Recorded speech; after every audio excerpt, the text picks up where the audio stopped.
Сәлеметсіздер ме оқушылар? Қазақ тілі сабағы басталды. Жаңа тақырып Қазақстандағы қорықтар.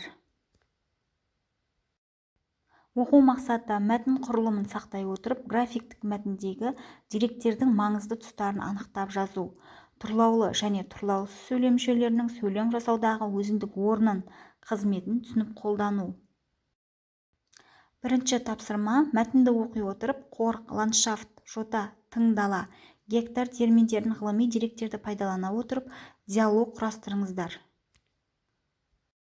Бүгінгі біздің грамматикалық тақырыбымыз толықтауыш.